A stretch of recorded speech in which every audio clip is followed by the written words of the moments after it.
नमस्कार. अच्छा, अनेकांसाठी कोलगेट म्हणजे काय? दिवसाची सुरुवात, बरोबर. पण विचार करा, एका गुंतवणूकदारासाठी हीच कोलगेट संपत्ती निर्मितीची सुरुवात ठरू शकते का? आज आपण कोलगेट पामोलिव्हच्या गेल्या 20 वर्षांच्या प्रवासावर एक नजर टाकणार आहोत. बघूया की हा जो रोजच्या वापरातला सामान्य वाटणारा शेअर आहे, त्याने खरंच काही असामान्य कामगिरी केली आहे का? तर सुरुवातच करूया एका मोठ्या दाव्याने. असं सर्रास म्हटलं जातं की कोलगेट हा भारतीय शेअर बाजारातील सर्वात सर्वात विश्वासार्ह आणि सातत्यपूर्ण रिटर्न देणाऱ्या शेअर्सपैकी एक आहे. पण खरंच असं आहे का? या दाव्यामध्ये किती तथ्य आहे? चला तर मग हेच तपासून पाहूया. चला तर मग थेट मुद्द्यावर येऊया. 20 वर्षांमध्ये संपत्तीची निर्मिती. बघूया 2 दशकांच्या गुंतवणुकीचा प्रवास कसा राहिला. ओके, तर थोड्या वेळात मागे जाऊया. कल्पना करा, साल आहे 2006 आणि आपण कोलगेटमध्ये 1 लाख रुपये गुंतवले आहेत. फक्त 1 लाख. आता पाहूया या 1 लाखाचा प्रवास पुढे कसा होतो ते. हा आहे त्या गुंतवणुकीचा 20 वर्षांचा प्रवास. 2006 मध्ये सुरुवात तर झाली, पण खरा टर्निंग पॉइंट म्हणजे ज्याला गेम चेंजर म्हणतात ना, तो आला 2015 मध्ये. यावर्षी कंपनीने काय केलं? गुंतवणूकदारांना 1:1 बोनस शेअर्स दिले. म्हणजे काय? सोपं आहे. तुमच्याकडे असलेल्या प्रत्येक शेअरवर एक शेअर चक्क फुकट. आणि यामुळे रिटर्न कसा वाढला ते तर आपण पुढे बघणारच आहोत. आणि हा आहे तो क्षण. ते सुरुवातीचे 1 लाख रुपये आज तब्बल 30 लाखांपेक्षा जास्त झालेत. आणि ऐका, ह्यात आपण अजून डिव्हिडंड धरलेलाच नाहीये. म्हणजे विचार करा, ह्याला म्हणतात संयमाचं फळ. आता ही जी 30 पटींची वाढ झाली, ती आकड्यांमध्ये कशी मोजायची? बरं, त्यासाठी एक खूप सोपी गोष्ट आहे. CAGR म्हणजेच चक्रवाढ वार्षिक वाढदर. आता हे नाव ऐकून घाबरू नका, एकदम सोपं आहे. म्हणजे तुमच्या गुंतवणुकीनी दरवर्षी सरासरी किती टक्के वाढ केली हे सांगणारा हा आकडा आहे. बस इतकंच. मग कोलगेटचा CAGR किती असेल? तब्बल 19%. विचार करा, गेली 20 वर्ष दरवर्षी सरासरी 19% रिटर्न मिळणं ही काही साधी गोष्ट नाहीये. आणि हेच हेच ह्या शेअरच्या स्थिर कामगिरीचं खरं रहस्य आहे. ओके, आत्तापर्यंत आपण फक्त शेअर्सच्या किमतीतल्या वाढीबद्दल बोललो. पण कोलगेटच्या गुंतवणुकीची गोष्ट इथेच संपत नाही. नाही. तिचा एक खूप महत्त्वाचा भाग अजून बाकी आहे. आणि तो म्हणजे लाभांश, डिव्हिडंड, जे या कंपनीचं एक खूप मोठं सामर्थ्य आहे.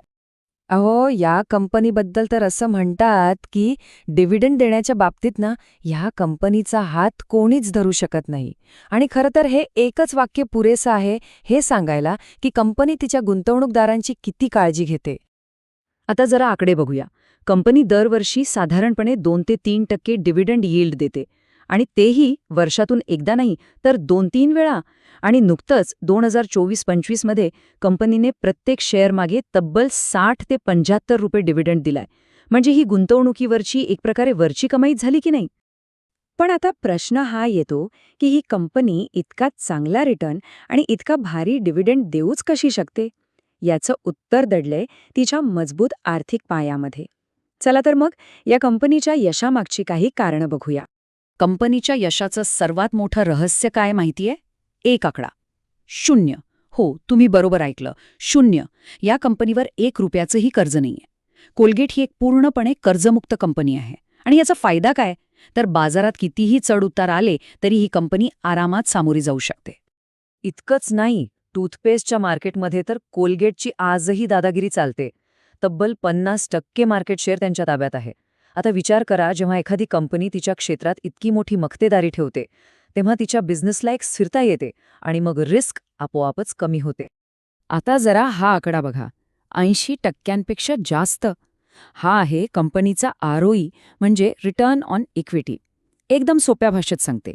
याचा अर्थ असा की कंपनी गुंतवणूकदारांच्या प्रत्येक 100 रुपयांवर 80 रुपयांपेक्षा जास्त नफा कमवते. म्हणजे विचार करा, ही कार्यक्षमता खरंच अविश्वसनीय आहे. तर मग ह्या सगळ्या माहितीवरून आपण काय शिकलो? कोलगेट नक्की कोणत्या प्रकारचा शेअर आहे? चला, याचं कॅरेक्टर जरा समजून घेऊया.